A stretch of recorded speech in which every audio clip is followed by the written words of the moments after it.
Dr. Rim Turkmani from the London School of Economics and Political Science, and in particular, she's director of the Syria Conflict Research Program. In that capacity, she's done so much impressive cutting-edge research on various aspects of the Syrian conflict, particularly on, for example, the war economy, governance,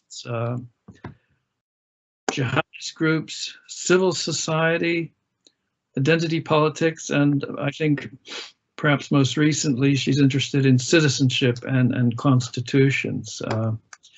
And so following on that, her topic today is the role of religion in Syria's constitution. And I imagine it bridges a number of her interests, such as identity politics and citizenship and governance.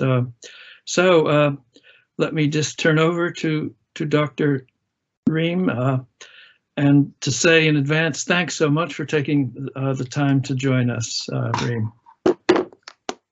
Thank you so much for inviting me, Ray. Glad to be speaking to you all, and glad to see so many friends also joining the debate. I would love to hear from you. As you said, I had various interests, but actually the constitutional and the question of legitimacy was always there behind. This was one of my main interests, and it's linked to all these various elements. So what I'm going to be presenting today is actually part of a larger research project that I'm managing, and it seeks really to address two interlinked issues characterizing the Arab world in general. The first is a lack of democracy. Consistent lack of democracy, kind of what they call the Arabic exceptionalism, and the second is the persistent violent conflict. These two issues, of course, remain despite the wave of public movement that we've seen in the last 10-11 years. Now, the scholarly debate on the reason behind this has centered around fixed set of issues, such as the rentier economy, the culture, ethno-sectarianism, geopolitics. But there is another issue that is ignored, and even though it has been actually as persistent as the lack of democratization in the Arab world, and that is the almost complete century-long exclusion of Arab citizens from the process of drafting constitutions and legislations that are governing their own lives and determining the shape and nature of the state that is in which they live. So what I argue is that depriving the Arab societies of mechanisms and institutions which might enable a conflict to be addressed through the process of consensus building, such as constitution drafting, has led to many of these issues being addressed through violent means, and also led to a system of governance that is enforced mainly by coercion rather than by consent. So in the context of the Arab world, particularly like Levant, Eastern Mediterranean, I think it's really vital to bring back the question of constitutions in order to identify pathways out of dictatorships and violent conflict. Now, generally speaking, outside the Arab world, there is plenty of evidence in the literature, empirical evidence, on whether based on one case study or a large number of cases, confirming the long-standing normative assumption that inclusive participation in constitution drafting has a positive impact on both the level of violence and democratization. So what I'm doing is I'm investigating the gap between what the people wanted and the structure that is governing their lives and constraining their lives, mainly the constitution. And I'm taking the Levant, the Eastern Mediterranean, as my example, and I explore the various constitutional issues that were debated and have continued to be debated for 100 years, including like the elections, separation of powers, identity, decentralization, and of course religion, which is going to be the element I'm going to focus on today. So to investigate this, you cannot just only look at contemporary constitution and legislations. I use the historical institutional approach to examine the process of constitution drafting and the gap between what people wanted and what they ended up with, starting from the first ever attempt to write a constitution in Syria in 1990, so almost more than a century ago. And I look during this process tracing, I'm looking for the critical junctures and the gap between the structure and the agency.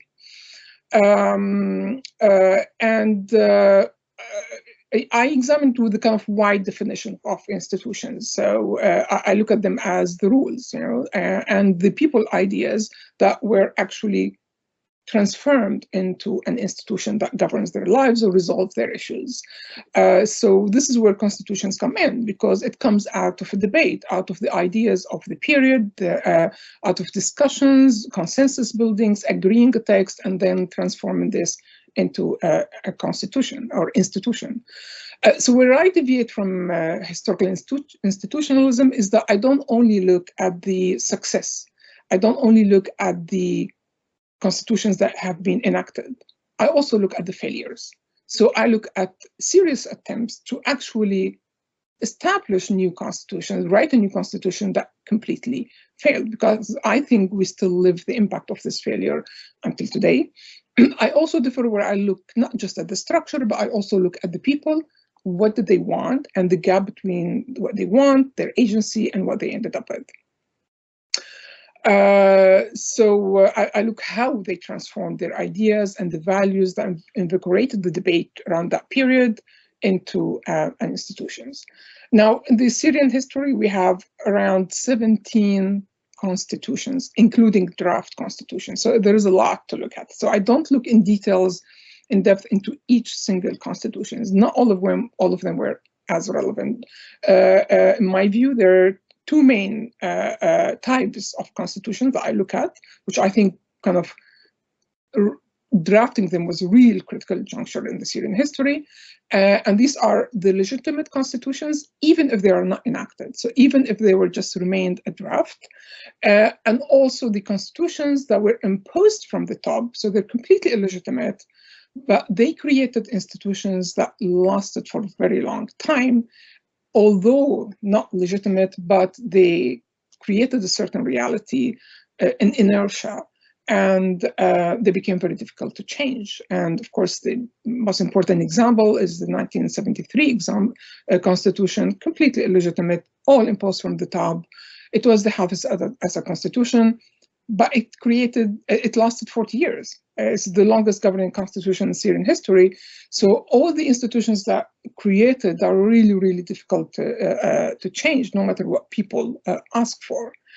And of course, it's easy to look at the text, what exactly was written in the constitution. We have all these texts preserved. But what did people want? And how do I try to find out what did people want during each period? Thankfully, we have great archive, although not easily available, that actually records the debate even of the constitutional assemblies. So even the 1919 Constitutional Assembly, the 1928, the 1950, we have a record of all their debates. Thousands of pages telling us exactly what they said. We also have media. We had a very lively media scene back in Syria back then. So you see the reactions, the comments, the reporting of the constitutional debates, talking about controversial issues. There's also the personal memoir, lots of personal memoirs reflecting even on these debates. So there's a lot to go through that gives you a feeling of the debate during that period and what was driving people. So I'll start talking about the context, the constitutions that I pick up to dive into, and then go into particularly the issue of religion and how it was handled, addressed during these constitutions. So we start at the beginning of the last century, end of the Ottoman period, new dawn, seen as a new opportunity in the region. Intellectually, there was still a drive coming from the Nahda, the rise of modern Arab nationalism. And then came the Arabic Revolt to find an area which, ready, being inspired by all these intellectual movements. And the establishment of the Arab rule in Syria by the King Faisal, and of course the end of the World War I, which completely finished the Ottoman era in the Levant, and dividing the region under different mandates, after several treaties and conferences in Europe. Syria, of course, came under the French mandate. So during this period, and as King Faisal, became the kind of new king of Syria, both the Syrians and they knew that there is a narrow window of opportunity here to write the first constitution of Syria, to announce Syria as a state before another reality is imposed from the outside. So King Faisal, coming back from Europe after one of his visits, he called for the election of what he called the Pan-Syria Conference, Al-Mu'tamar Al-Suri Al-Am, which was really the first representative Syrian assembly to write the first Syrian constitution. They used the existing Ottoman election law. That was the only existing law for the elections. So they were not perfect elections, but they were reasonably representative. They were not able to conduct them everywhere. So in the coast, for example, the French were trying to resist all of this. So they actually did not allow the elections to take place in the coast.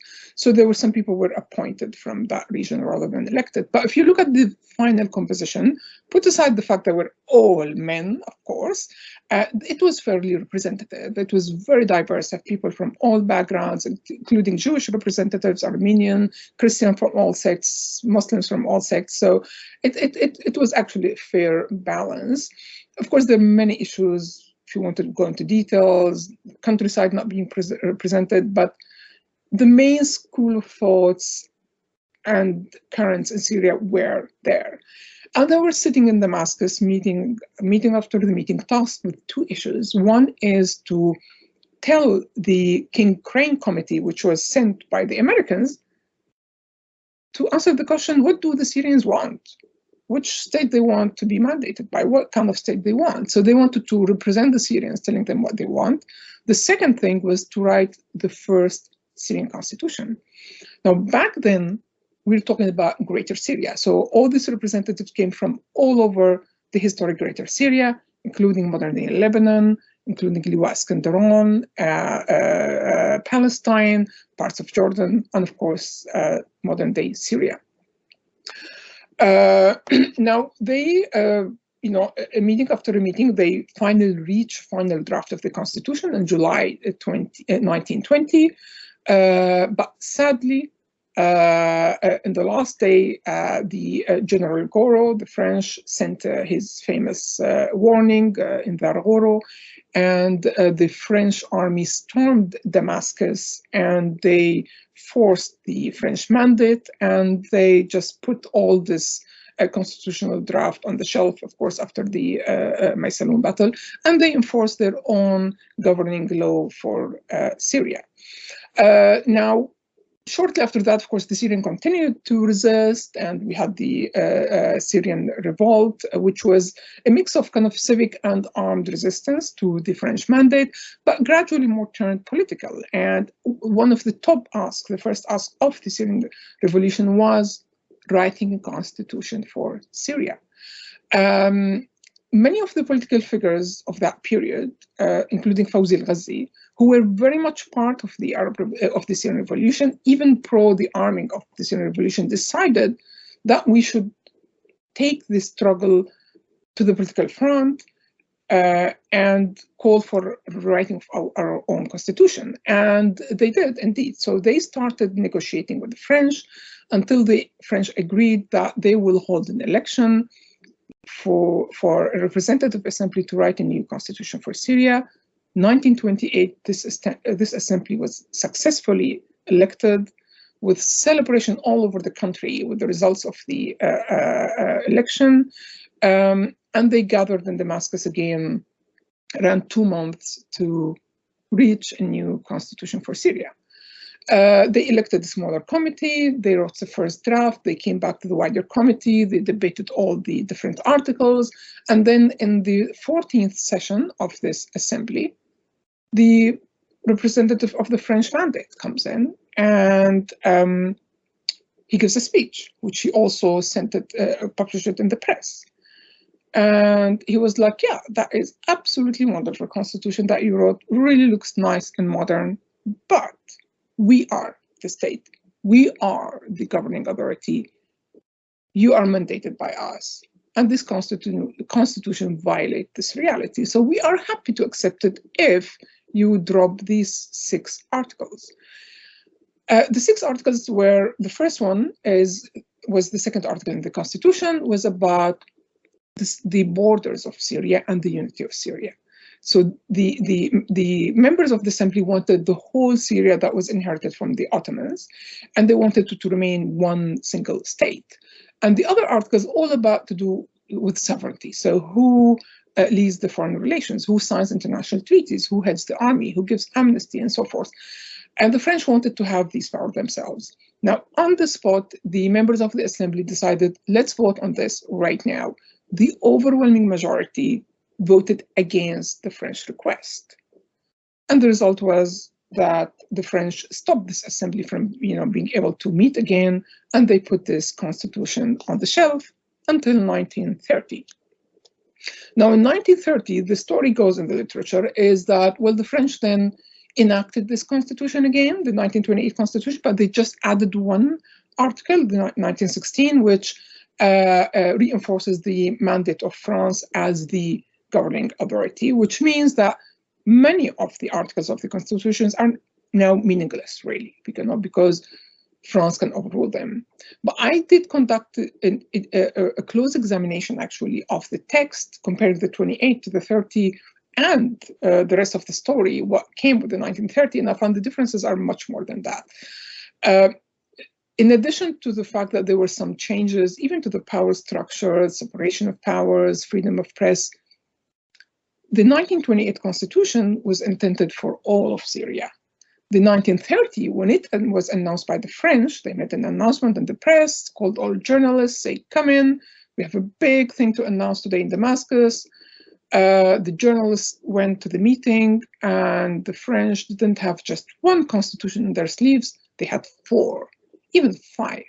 So they had the Constitution of Syria, which was an amended version of the 1928, plus the Constitution of Liwa Skandaron, plus the Constitution for the state of Latakia, plus the Constitution for the Jabal al-Druze, the Suwaida area. So they divided Syria to 4 different states. Again, some of these were actually around sectarian lines. And they had a 5th text, which is how you bring all of these kind of states together.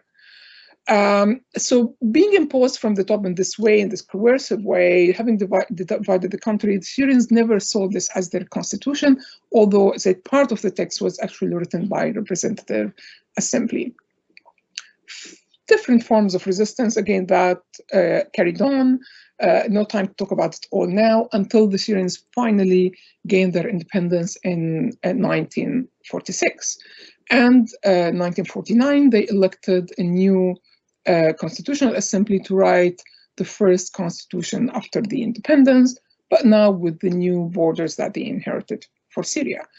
And the 1950 was, of course, very legitimate constitutional assembly, very representative, again, women, and it was the first legitimate constitution in the entire Levant to actually be enacted and to rule, to be actually implemented. But sadly, that was only for a few number of years, because, as we know, came the 1953 coup, the 1954 coup, and then the United Arab Republic, and then the separation in 61, and then one coup after the other, after the other, after the other. We know that we had a period until 71, all military coups, and each one come and they impose their constitution from the top, putting on the shelf everything else that the Syrians have agreed. Until 1973, the last coup that came up with the 1971 coup, then 1973 constitution under Hafiz Assad that governed for 40 years, until, of course, the 2012 constitution of Bashar al-Assad, which was written by a small committee that was all appointed by President Bashar Assad himself. In theory, that was part of his response to the public movement, changing the system of governance. In reality, if we examine the text, it's actually even more authoritarian than the 1973 constitution, although in theory it actually abolishes the rule of the Ba'ath Party, but that's another issue right now. And of course, we know now that the constitutional debate came back to life in Syria because the Geneva process has a constitutional element to it. And writing of a new constitution, a new committee was formed with interventions from every country in the world, and they're meeting in Geneva, presumably to reach a new constitution. So that brought many of the debates back to life, and really strikes me that going through all these historical debates, even reading what people were saying 100 years ago, it's exactly the same debate. They're still saying exactly the same thing. They're trying to resolve the same very bloody problems. And it's like, why they did not move on? Even in many of the issues, I see like the previous debate 100 years ago, 80 years ago, was far more advanced than the current one in many ways. So we're not moving forward. And I see this as a key issue, is the fact that people's ideas, people's way of resolving these issues did not transform a system of governance that really rules them. This is why they remain there. They were not resolved. For them, these issues were not resolved. They're still a big issue that they still have to debate again and again and again. So moving from here, I'm going to go now dive into the issue of religion as it was debated throughout all these different periods. Now, there are various elements of or areas where religion meets constitution. I'm going to pick up on three of them only and bring them together, but they're key three ones, and that is the state of the religion, the religion of the state, the religion of the head of the state, and the religion as a source of legislation. Now, surprisingly, and contrary to most Arab and Arabic constitutions, all the successive Syrian constitutions, all of them, they only address the issue of the religion of the ruler rather than the religion of the state itself. So they never attributed religion to the state. Now, of course, the whole thing is just redundant. It's like, why a state doesn't have a religion? It's a legal entity. It's not a person. But for several reasons, it was important, part of the debate, that the state should have religion. It was debated in the assemblies, but the decision was like, no, we are not going to attribute a state or a religion to the state, but to the head of the state. And I'm going to explain now how did this come about. By the way, nearly all the Arab countries, take Iraq, Egypt, they all attribute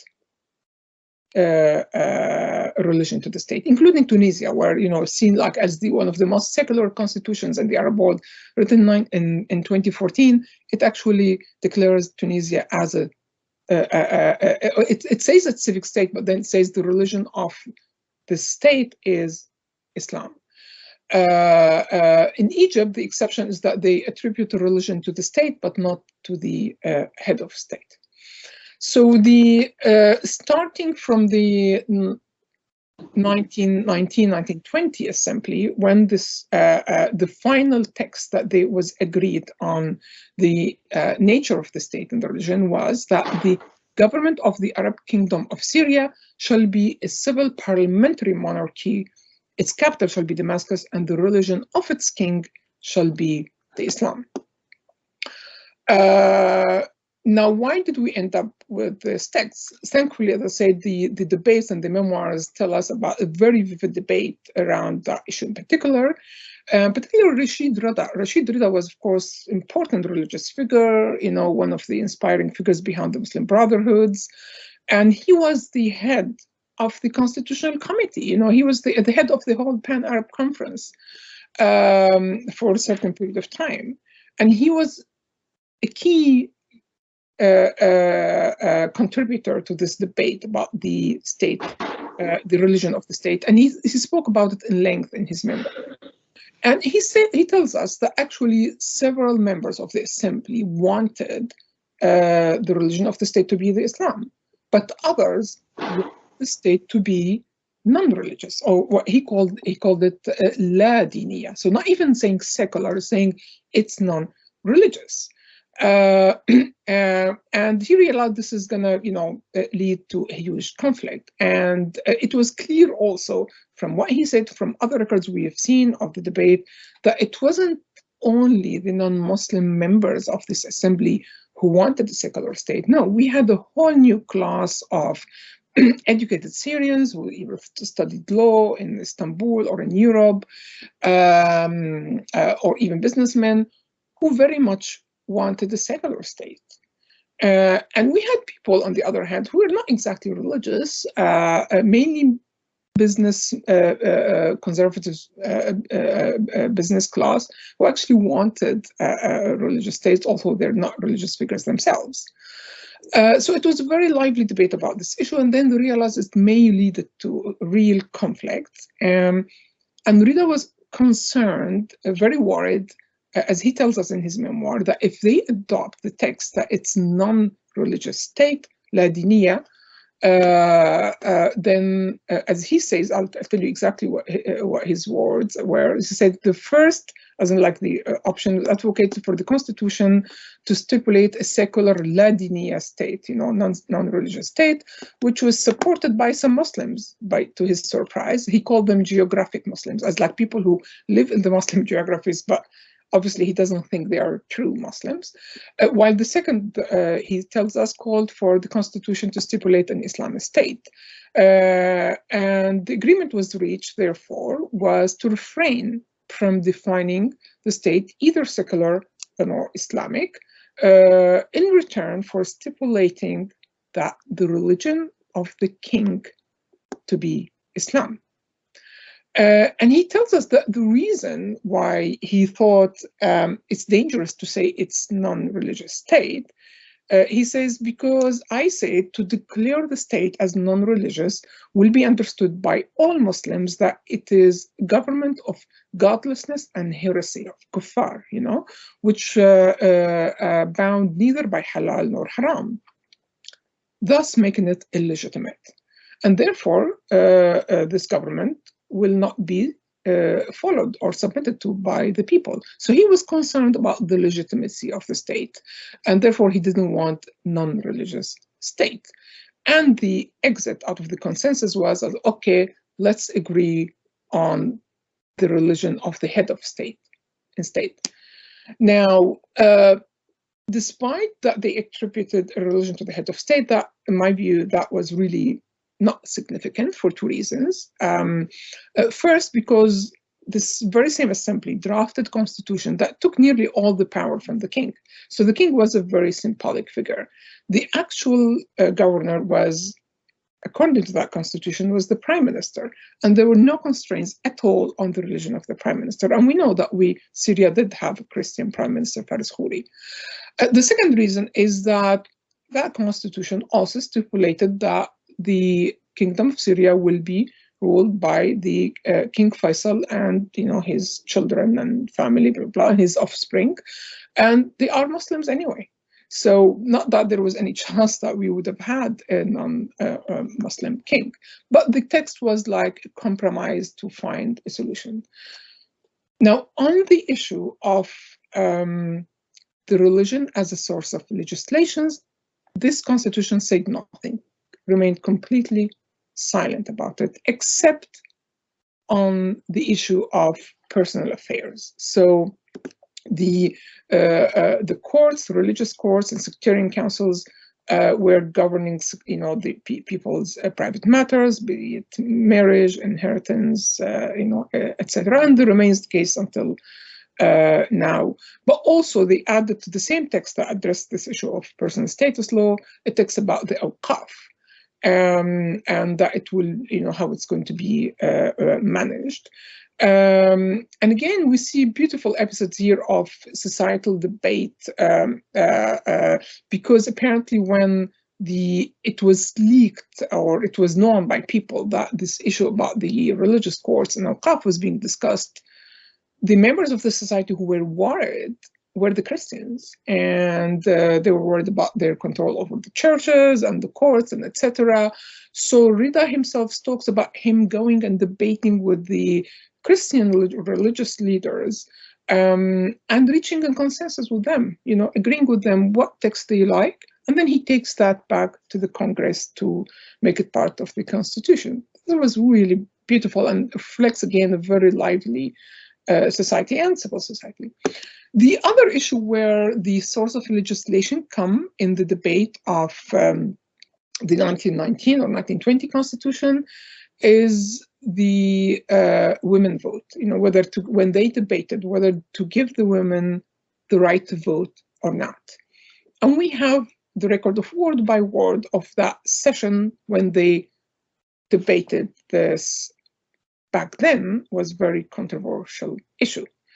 And in this debate, apparently, of course, there were people who were pro, who were people who were against the women having the right to vote.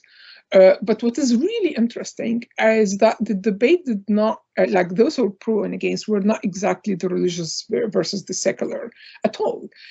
So we had people like Sheikh Murad, for example, who was very much pro the rights of women to vote, that he was actually titled the champion of women's rights, and he's an Islamic religious figure, where we had actually other were meant to be secular figures, who were actually arguing that women should not have the right to vote because they're ignorant, blah, blah, blah. We had others who were educated, secular, arguing that no, we should let women be educated, give them the opportunity of education and the opportunity to vote. And I quote, one of them says in this debate, an educated woman is better than 1,000 ignorant men. What's also interesting is that some of the religious figures in this debate were actually arguing that it is Islam that gives the women the right to be part of the public life and part of course, there were no elections back then in Islam, but they made the case that if you really adhere to the principle of Islam, then you should give women the right to vote. And then, opposite them comes other conservative figures and say, well, you know what? Islam may be too advanced here for us, so we can't even follow its footsteps. We have a certain reality, a certain society. We have to live with it, so we can't give the women the right to vote. At the end of the session, they didn't actually reach a conclusion, and they left it open to the interpretation of the language. So they didn't deny the women the right to vote, nor that they granted it, but the language, the Arabic language, would leave the interpretation open as whether al-nakhib could be man or woman, was meant to be left to the legislators when they issue election law to debate this issue again and reach a consensus on it. Now, moving from that to the 1928 Constitution and the subsequent 1930 Constitution. Again, they copied, although as I said, the 1919-1920 Constitution was not enacted, but it remained an inspiration for many constitutions to come. So particularly the issue of the no attribution to of religion to the state and attributing Islam as the religion of the head of states were copied again and again, including in the 1928 and 1930 Constitution. Difference here is now the head of a state is a president, and also that he actually or she have, in reality it was always he, they had more power than the king. again, I mean, it wasn't just a text that they just adopted and they lived with. If you read the records of the debate of the 1928 Assembly, there was a very, very lively debate around this issue. It was when Fawzi al-Ghazi, the head of the Constitutional Committee, presented the first draft of the Constitution. He also drafted like he gave an opening speech where he was trying to explain why they adopted each of these texts. And let me find the text. So he said, this is because constitutions in their spirits derived from the universal principles and widely held contemporary justice theories should not, like, despite the, you know, that they should be deriving from the universal principles, but they should not deviate from the country's traditions and customs or the opinions and beliefs of its people. So they decided to stick to that. But several members of the assembly stood up and objected, starting from Nicholas Janji, who was an Armenian representative, and his argument that this article saying that the head of state is has to be a Muslim violates the principle of equality between Syrians, which is guaranteed by other clauses of the constitutions. And he called for the state to be neutral towards all its religions and sects. And then he finished his speech saying, I asked the committee to be fair and observe with me that there exists to a significant minority or minorities which cannot comprehend how the results of their struggle for their nation's freedom from 7th century of oppression would be the constitution of inequality in a nation which believes the servant is less worthy than the master. So he was trying to say, this constitution would make me a servant, minority, in a country of majority. Others also objected, including Faiz Khouri. Of course, he was also Christian. And his argument was actually not, it wasn't resting on a religion, but he was trying, actually, he wasn't very much objecting, as he was trying to explain that, yes, this committee did its best, but we have long way no. Some members sorry, there's some noise. Yeah, some members supported the attributing the religion to the head of the state, and they saw contradiction in Janji's argument, because they say on one side he doesn't want, he wants a neutral state, and then he goes and talks a minority. There's contradiction there. And then others stood and said, well, actually, if you adopt a religion for the head of state, then you actually fulfilling what all these foreign states wanted. They wanted to see us divided along religious line. They wanted to see us as backwarded religious nation. That's what the West want. And this is what you're going to do? This is outrageous. And they continued debating this, lines again and again and again. But there was the final text was not changed, it remained as it is. And they did not address the relationship between the legislations and the religion, whether it's the Islam or other religion are a source of legislation or not. On personal status law, they kept it as it is, according to different religions and sects. Now we come to the third important constitution, the 1950. And again, they reaffirmed the religion of the President of the Republic shall be Islam. The new thing here is that the Constitution also stipulated that Islamic jurisdictions is the main source of legislation. And that was the first time this was brought into any Syrian constitution. Now, again, reading the debates, we find out that actually that in its own was also a compromise, because what many members, the first draft of the 1950 Constitution stipulated that Islam is the state of the is the religion of the state.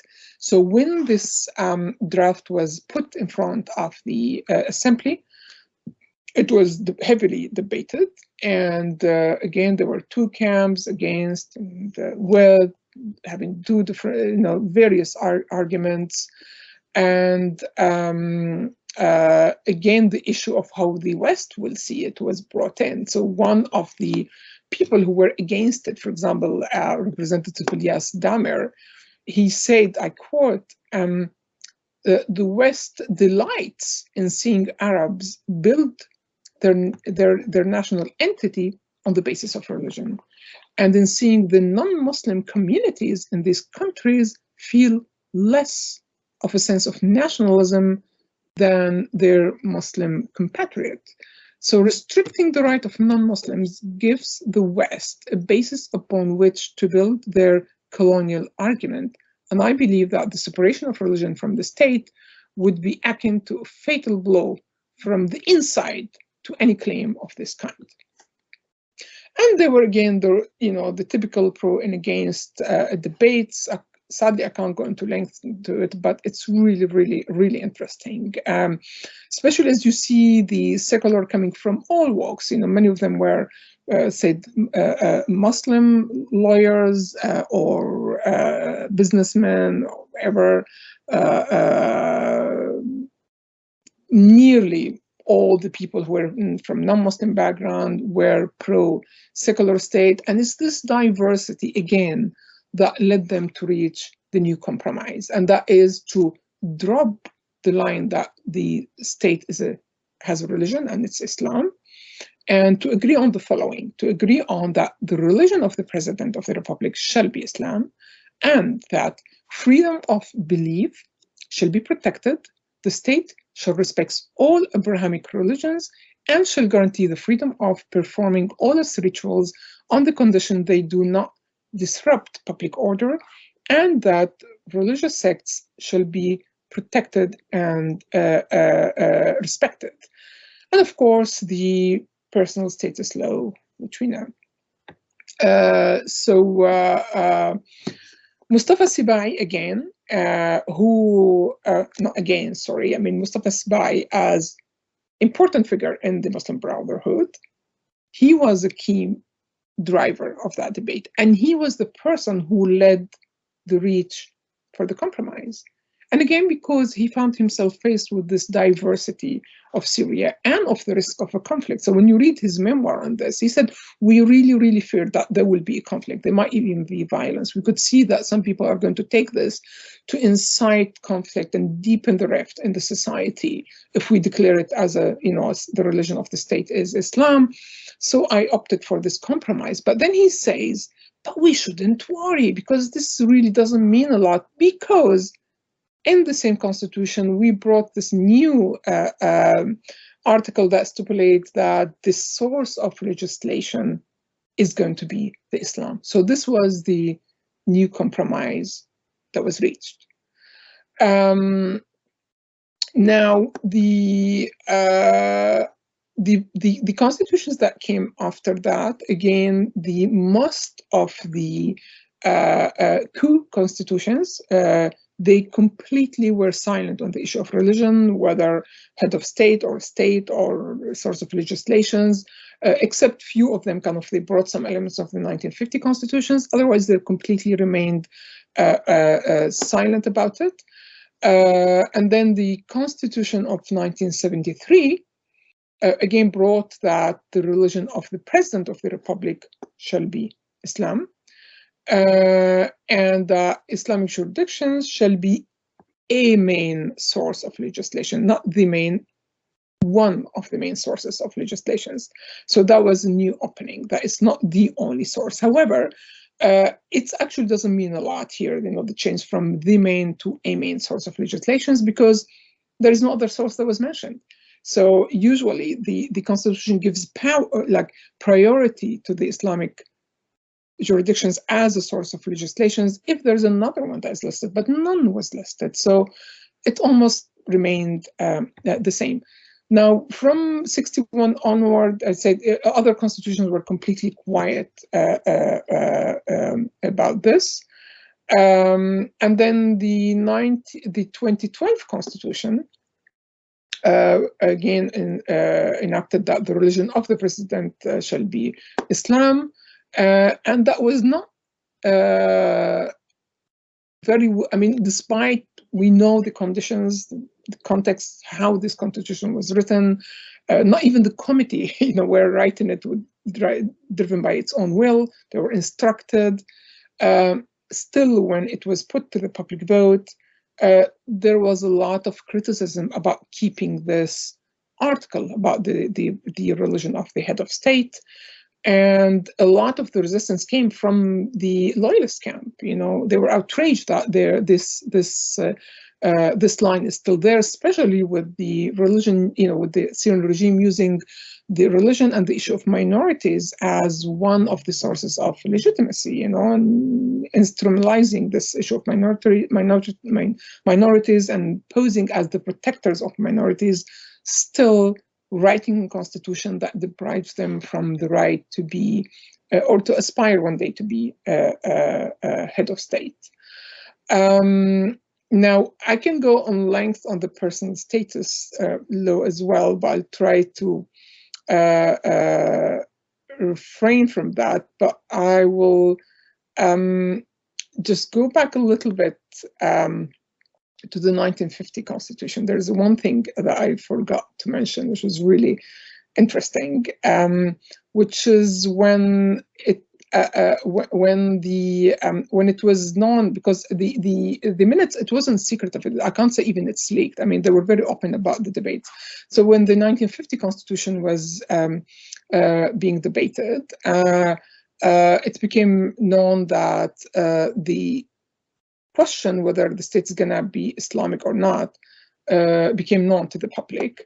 So the reaction didn't only come from Syria; they came from everywhere, from the whole Arab world, including Saudi Arabia and Jordan. So the King of Jordan wrote very strong letter, King Abdullah I, to the assembly, saying that no, of course it should be a Muslim state. The Saudi king also spoke strongly against that, and Saudi Arabia even stopped the payments. They were making some kind of aid, financial contribution or loan for Syria, and they stopped that. They added some kind of sort of sanctions on the assembly.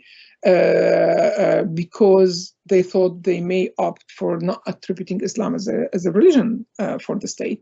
And still, despite this regional pressure, these guys decided that for the best interest of Syria, we should not attribute a religion to the state. And this is just amazing. It's just, if they were not standing on the strong legs of legitimacy and this strong feeling that they represent the people and they have to protect Syria, and that if they submit to all this pressure from the outside, there will be internal conflict, to come. They wouldn't have resisted all this pressure and agreed that final text.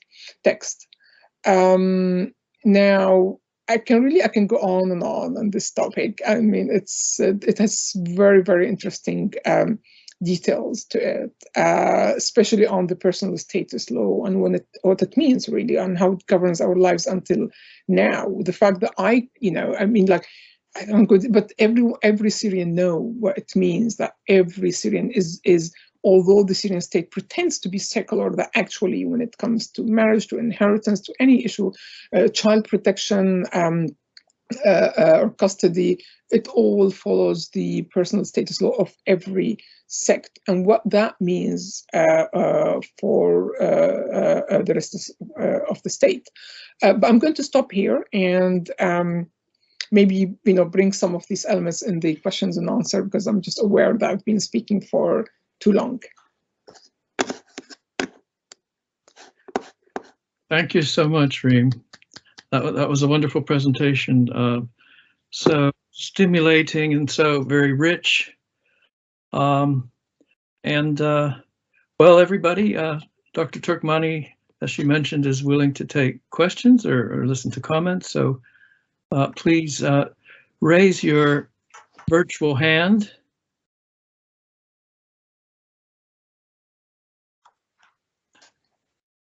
And oh, I see a hand up, but I can't quite see who it is. So I think Yasmin. Yes, Annie? yes, Jasmine, go ahead. Yeah. Thanks. Hi, Rim. Thank you so much. This was fantastic. Just such rich archival work, and thank you for sharing your insights here. A really powerful theme that was coming through is just how vibrant the domestic public debate was in Syria in those years when those draft constitutions are being written, in a way that it just seems so detached from the latter history of Syria. So I have two questions. I mean, the first is the power and the weight given to minority voices, that they really seemed to be able to make headway, have influence in that debate. Despite, as you mentioned towards the end of the presentation, a lot of pressure coming from the outside. So what do you think was facilitating that? And what was actually allowing those voices to be heard relatively equally in that public debate? I mean, was, for example, class an important factor here? Were those even though they're minority voices, were they able to bring different types of influence and prestige to that debate that allowed them to be heard more? So what was playing into that? And the second question is thinking more in the current context. So bearing in mind that history is as much Syria's legacy as a legacy of authoritarianism, even though it precedes it.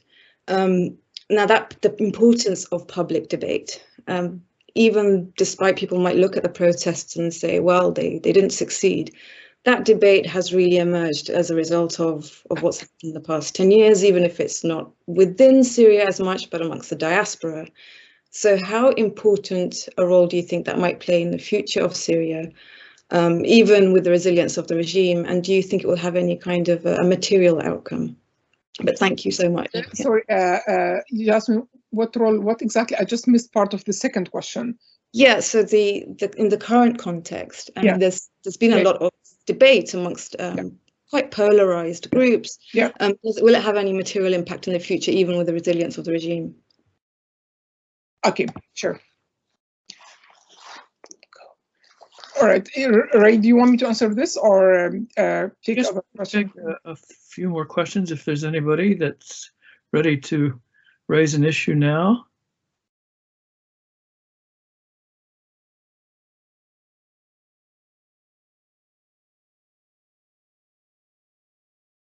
Well, I'm not seeing anybody. Alexander, go ahead, please. Alexander Prom. Yes, once more, echoing Jasmine's thank you for coming. This was extraordinarily interesting. Mine is more of a methodological question. You said that Syria has had so many constitutions that you kind of had to narrow your search to different constitutions. I was wondering how you kind of chose which ones were like apt for your studying and which weren't. So thank you so much again. Sure. Okay, start. You want to take more? Okay. Sure, just one more. Yeah. Or in case there's anybody. If there's a hand raised and I'm not seeing you, please, Oliver, go ahead. Yeah, thank you so much for the presentation. It was really, really interesting and so rich. Echoing what Jasmine said, and I guess just you can follow it up when you answer her question. Has the opinion of Syrian activists, or I guess the general public or revolutionaries, has their opinion, changed in terms of whether they believe, or whether people believe that there should be, the constitution should have a secular dimension to it, whereby the leadership doesn't have to be Muslim per se, or it shouldn't have an Islamic identity. So, like, I guess, has it swung towards a more Islamic orientation towards the debate, or has there been a more secular orientation in terms of like the discourses and the in terms of the hegemonic nature of the debate? Yeah, thank you. Yeah, go ahead, Reem. Yeah, sure. Thank you all for the questions. First, I would like to make an apology about the little thing that was popping up during the talk. I'm on my own in the house, and I have 2 cats, and then there's a 4-month-old puppy that needs to be protected from them. So he's in my lap during the talk. I'm sorry that he looked a bit awkward, you know, and he's. Can we see him? Sorry? Can we see him? Yeah, absolutely. Oscar, come and say hello. He's 4-month-old Oscar. He's Lovely. He's so. Yeah, so he needs to be protected, I'm afraid. So going back to the questions. First, Yasmin, I mean, I agree with you. I mean, how vibrant was society was just gobsmacking. Even, I mean, I claim to kind of have read a lot on the Syrian modern history, and there was a lot that just came as a complete surprise to me. And I wonder why, as Syrians, we didn't even know. We didn't even know that we have such a vibrant society, including civil society, you know, in 1920, 1930.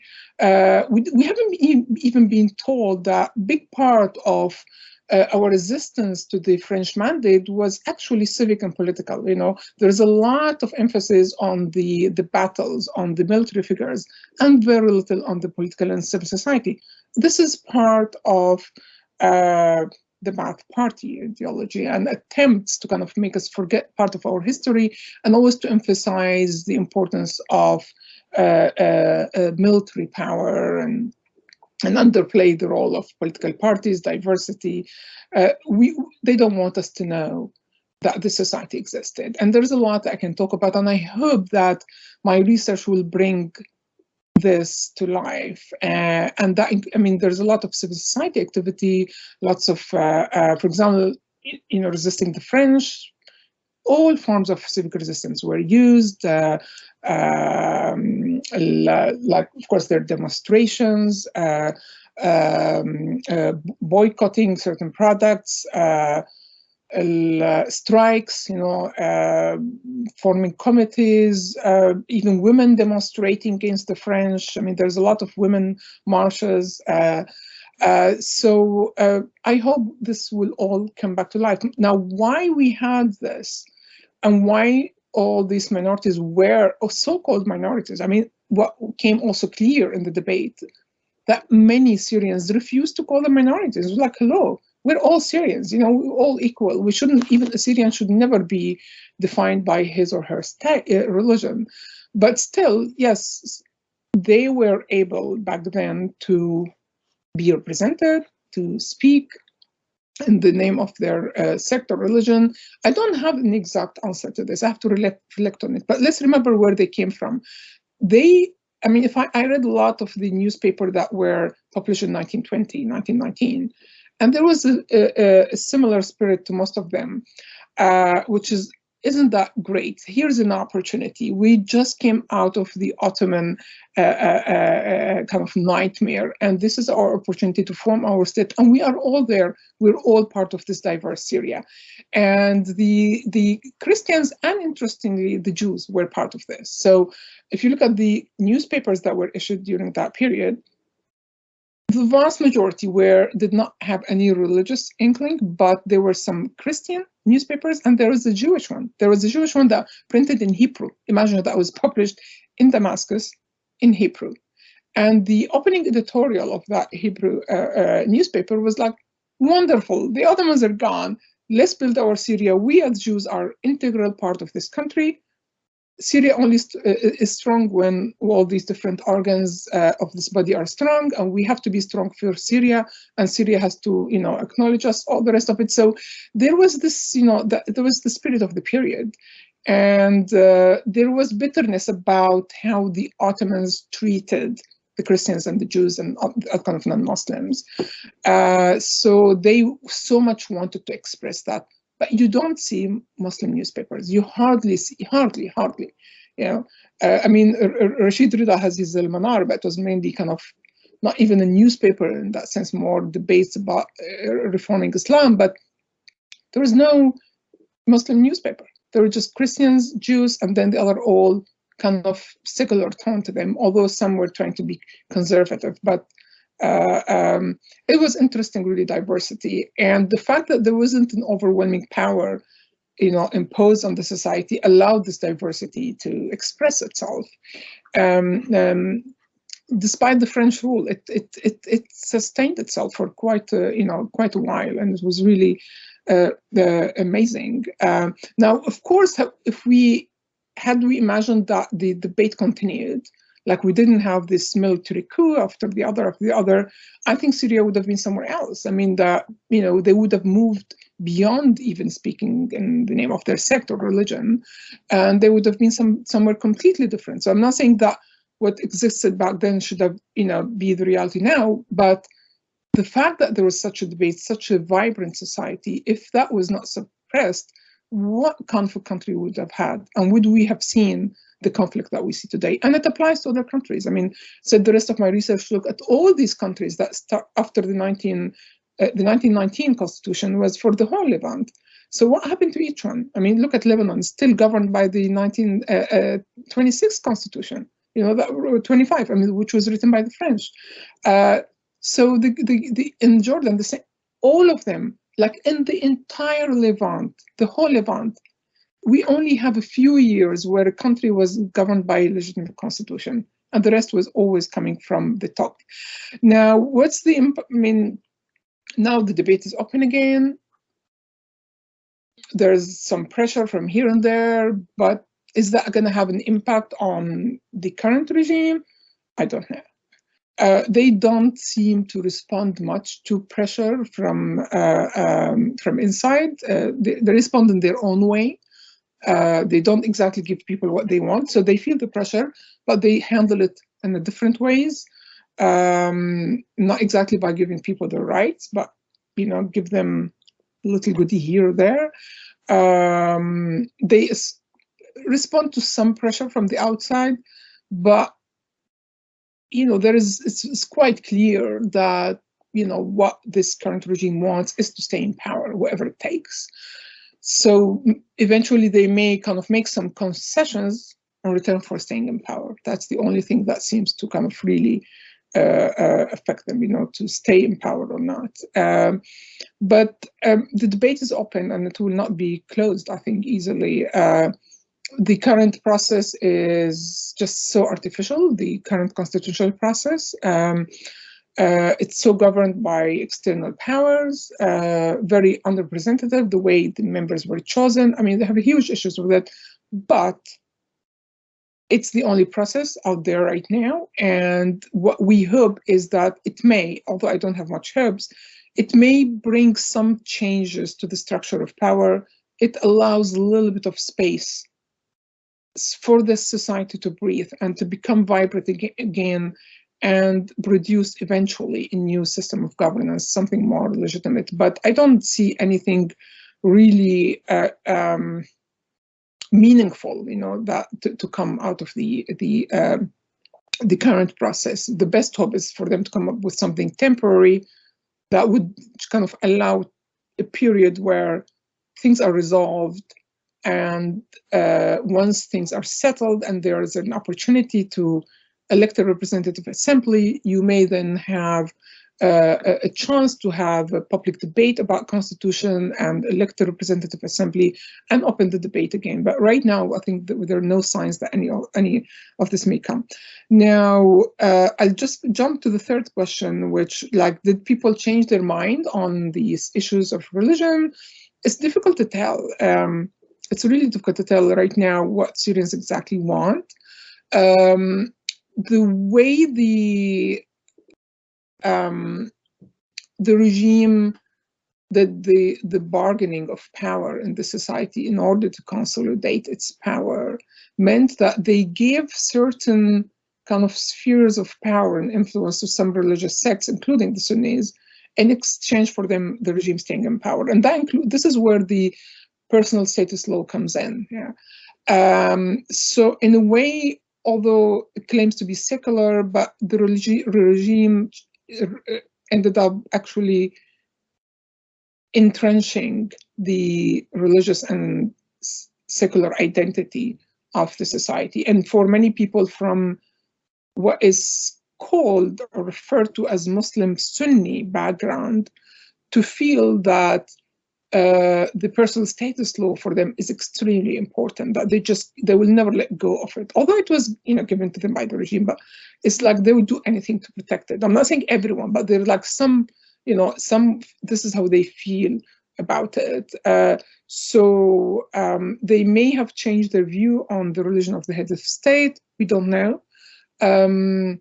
But they are more protective of some realities and institutions. And this is what I was trying to say about the institutions that were created by these illegitimate constitutions, including the informal institutions, not just the formal ones. They created a certain reality that is difficult to change. And they just killed the real, genuine debate in the society. Now, just from my observations, I see vigorous, lively civil society debate on the issue. I mapped all the everything I could find, like constitutional papers that came out of the civil society and the political parties, and no one wants to refer to the religion of the state or the head of state, I think, except one out of like 45. So on the paper, it looks like they're gearing towards more what they call civic state, which is one way of not saying it's secular state. And they don't want a Muslim state, they don't want head of the state to be religious. But in reality, it's really, really, given the fact there is no way to measure exactly what people wanted, I think it's difficult to tell. What I would hope for is that there will be a time when people have even the opportunity to reflect genuinely on this issue, because they only change their mind about it when they come to a moment when they realize that there are others that are, partner to them in the state. It's not only them, and therefore they have to make these compromises. And if you follow the changes in the Syrian constitution on this issue, they always came around when people sat together realizing, all right, well, so I can't actually impose this line because there are others who, would be offended. They want something else. So I actually have to compromise. So the people on their own saying, I want this, I want that, it doesn't mean a lot. It means when there is a real debate and people realizing that actually they have to make compromises and they have to drop certain issues, some of they want, and then we would be able to say what people wanted. Now, on the methodology, okay, why did I choose those constitutions? First of all, said the issue of legitimacy was important. So the 1920, 28, and 50 were legitimate. They were written by elected legitimate assembly. And this is very important. That's why I went into depth into analyzing these constitutions. And also because this debate told me what people wanted around that period. The other set of constitutions that I saw important, the ones that lasted. So although they were imposed, including the French rule, by the way, including the Qanun al-Am, or like the general law that the French kind of imposed, it created a certain institutional reality. And that had an impact that influenced the structure of the state, the power relations, even led to the creation of other informal institutions, created new reality, and I see those important. Others were really like, institutions that came out of a coup and lasted for a few months, then in 2 years, very short, like 1 page, 2 pages. I look into them briefly, but they were, they didn't, the fact that we had a period of different coups is important in its own and had to be debated and have to debate its impact. But on their own, they were not instrumental texts. The ones which were instrumental, like let's say the 73 one, which governed for 40 years, even the 2012 one, which tried to change a certain reality, but actually just to reinforce the existing one. And as I said, the ones like the 1920 wasn't even enacted, but remained an inspiration. And you see that, like, even in the debates of the other constitutions, you see them quoting the 1920 constitution, saying they said this, they said they wanted, they call them Aba Disturiyin, the constitutional fathers. So they're highly respected in the Syrian society, in our memory, which is why what they said and did really mattered. Great. Let's have some more questions or responses.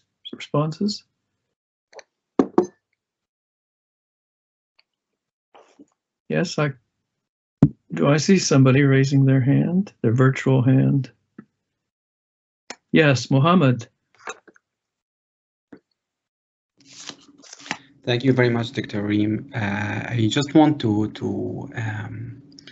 jump to something that happened in the 1973 and the protests and the criticism from certain Sunni religious figures such as Sheikh Hassan Habannake, and how Hafiz al-Assad introduced an amendment to the new constitution, and also the discussion that always repeated and remembered by many Sunni figures, the discussion that was between Hassan Habannake and Hafiz al-Assad about the constitution and the religious of the president. Yeah. So my question to you, do you think this events and discussions and the way that it's still repeated by many sheikhs, by like Karim Rajih, sometimes by Ahmed Muaz al-Khatib, about the religious, about al-Ummah, about these things, do you think this is something or an important indicator to think about it, about the majority, not about the minority, how the community, Sunni community, maybe sometimes will respond to the current debates about the constitution, about yeah. Thank you. Let's go to Maria before Reem responds. Go ahead, Maria. Hello. Thank you very much for this, Reem.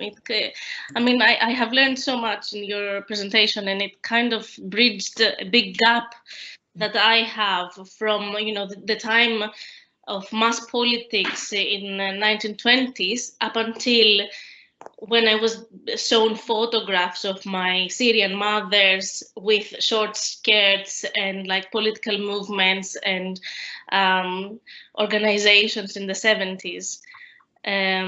So it's really useful. Can you speak more about the personal status laws if there's some time? But thank you very much. You're welcome. We can take a third question if there's anybody. Yes, it's Waji. Hi, everyone. Good evening. Thanks, Raymond. Thanks, Dr. Reem, for a nice event. I'd like to put here one statement and have two other questions. What I think here that between religion and secularism, I think that they are both religions in some way or another, but we called it as religion because it's sacred by some group of people, but secularism was put by some other people. So both of them, I can call them as religion in one way or another. This is as per my opinion.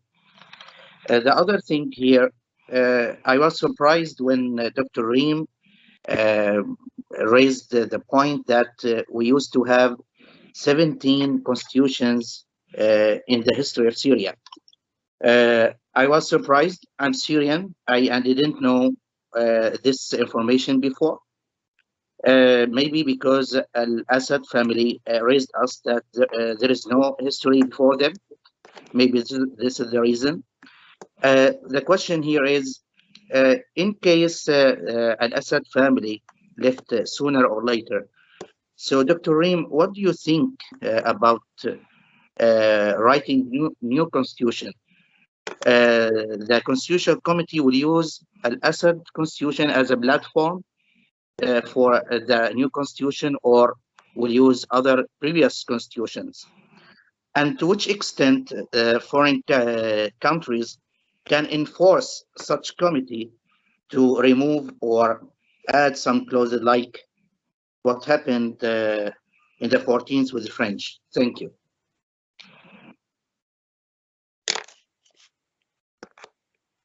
Yep, go ahead, Reem.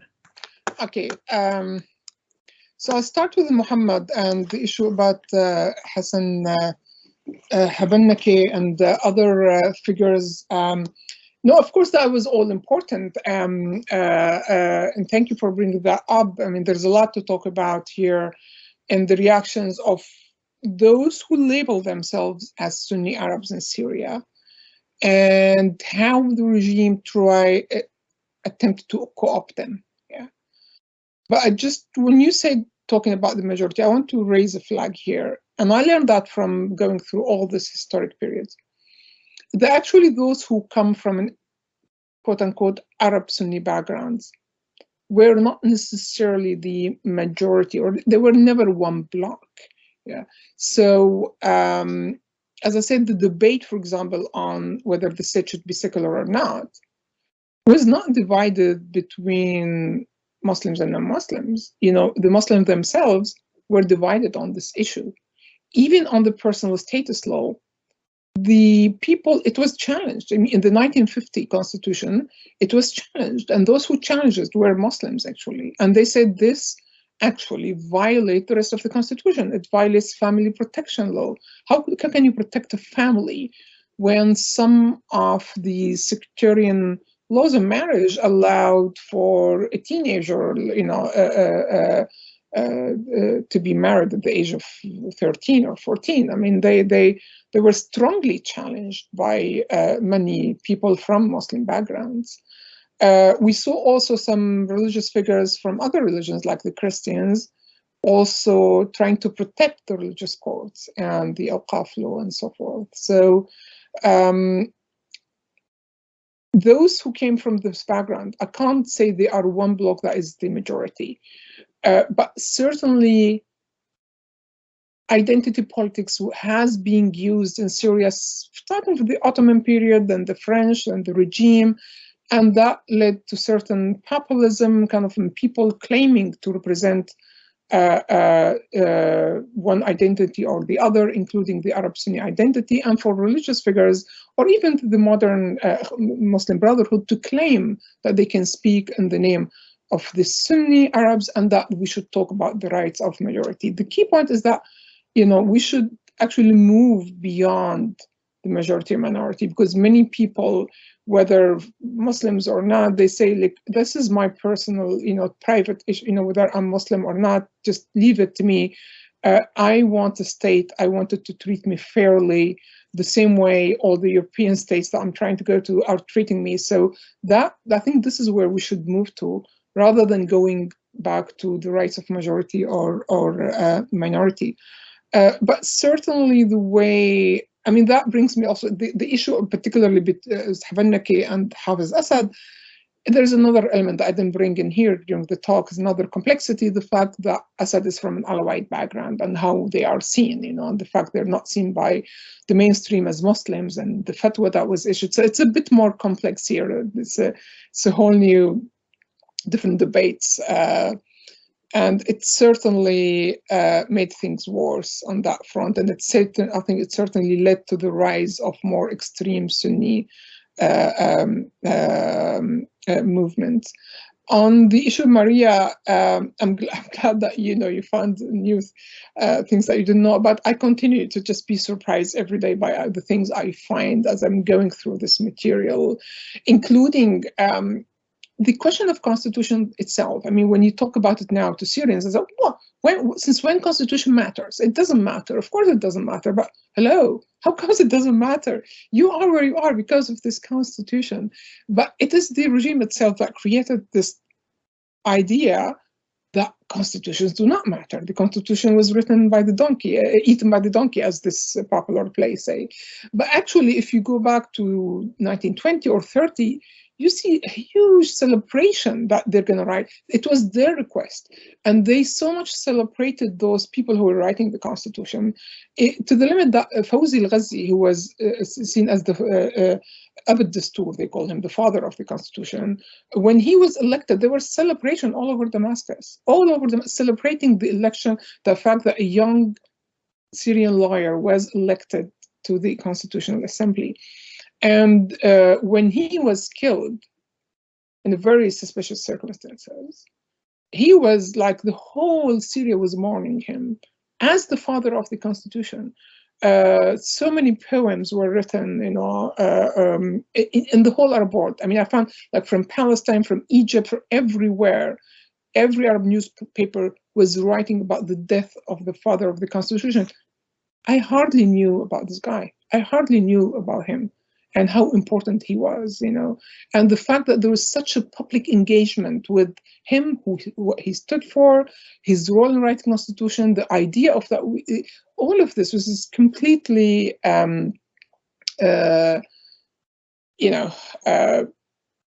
we just don't know about it. I don't know why there's a black spot in our knowledge about modern history, about all these stories, including, of course, as I mentioned, that women used to wear short skirts. I remember my mother, you know, wearing short skirts, swimming in bathing suit, and I just wonder where are we now? But again, I mean, it was diverse society. There were new trends that were very much inspired by the West. And there was some tolerance to this diversity, which we're gradually losing, sadly, now in Syria. It doesn't mean that everyone was like this. I mean, there were people who were completely different place, but there was this beautiful diversity. On the issue of personal status law, I mean, there's a lot to talk about here. I mean, it gives every sect the right to dictate people's lives, particularly said around the issue of who can you marry, you know, how can you marry outside your sect or not, and at what age, and the custody of the children, the age of marriage, the inheritance, all the rest of it. I mean, it's given only to religious court, only. I mean, so there are countries that have mixed system where they're religious and civic courts. So you can go to religious court, you can get married at the religious court, but there is a civic one, there is a civil law, and it has the primacy. So if there's a dispute, the civil law has the primacy. But in Syria, there is no civil law for the personal status. So we only have this option. People don't even, I mean, what we published a working paper on state and religion, co-authored with Dr. Brahim Daraji, and I'll try to put the link now in the chat. We devoted two chapters to this topic, and our argument that the solution that should be like a selective personal status law. So people should have the option in Syria when they, if they want to get married, or anything else, that they should choose civic or religious. So you cannot just overnight completely abolish the current system. There's so many people who defend it, including people who are strongly on the opposition. They would defend the current personal status law, anything, they would die to protect it.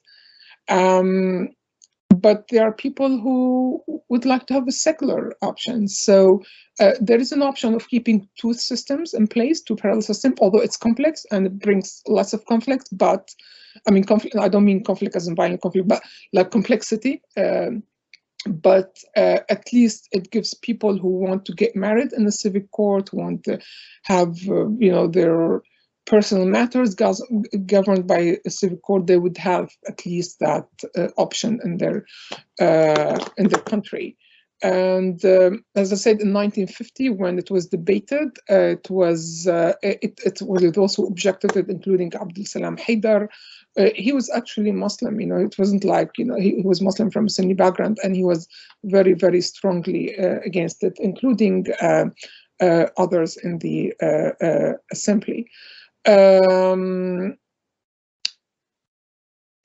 there's just something else I wanted to say about personal status law. I forgot what it is, but I will send the link of the paper on that matter. Yeah, the other thing I wanted to say actually, is that actually many constitutions, including the 73 one, actually dropped that line that the personal status will be governed by religious courts, but that was also meaningless. Surprisingly, the 2012 brought it back. Yeah. And the reason why it didn't matter that they dropped this line is that the legislations were all there. You know, all the laws are on the personal affairs were along sectarian lines, and there is no system in Syria to make laws constitutional. There is no functioning constitutional court. The constitutional court is not accessible to the public or even civil society or anyone. So you cannot challenge, even like before the 2012 constitution, we couldn't challenge the personal status law. Although, by the way, they also contradict many of the international treaties which Syria signed up to, including the CEDAW, of course. Yeah. So the current legislations are in complete violations of all the articles of the CEDAW, and still there is no mechanism to challenge these laws, to say they are they're not constitutional, they violate the constitution itself, and there is no mechanism to give primacy to the international treaties that try to protect people, or even the Treaty on the Protection of Children. There is no way, sadly, to bring the power of these international treaties, which again Syria signed up to, and use it to change the legislation. So they are there to stay for while, sadly. Now, the other question was on the 17 constitutions. Yes, I mean, we had so many. Some of them were, as I said, just draft that never seen the light, including one, for example, to establish a union with Libya, that of course never saw the light. Many of them came with military coups. But the powerful ones are maybe 6 or 7. Now, on the new constitution, I mean, I do think that the solution to many of the issues would be in writing a new constitution, but for the constitution to have an effect, it needs to have the legitimacy. People have to, they can't sit now in Geneva and write the most beautiful constitution, but if people don't feel that they own it, excuse me for a minute. Yeah, I finally have my daughter back to the dark, sorry. So the power of constitution comes mainly from people believing in it, people believing it's theirs, they own it, and then they protect it, and then they follow it by consent and not by coercion. And right now, there is no way for people to really produce their own constitution, not even to debate the issues in a healthy, benign environment. All these very toxic issues. I imagine, like now, you're, for example, you're debating, if you want to debate the Arabic Kurdish issue, the environment is so toxic. It's not even conducive for a healthy debate that would then result in a constitution. So I'd say, ideally, the best hope is that we get something interim, just an interim arrangement of some sort that would help to diffuse some of the issues driving the conflict, some form of power sharing, separate the powers to a degree, to help to create new reality, reduce the level of violence, give some power to the society again, to come to life again, and hopefully take us towards a period when we can have a national dialogue, and only then we can talk about a real constitution for Syria and the rest of the Arab world. I mean, Syria is not just an exception in this. Well, thank you. On that positive note, I think we'll end because we're out of time, but can everybody join me in expressing appreciation to Dr. Turkmani for this marvelous seminar? Thank you. Thank you so much. Thank you all. Thank you, Raymond. Well, Goodbye, everybody. Goodbye. Thank you all. Thank you. Bye. Thank you. Thank you.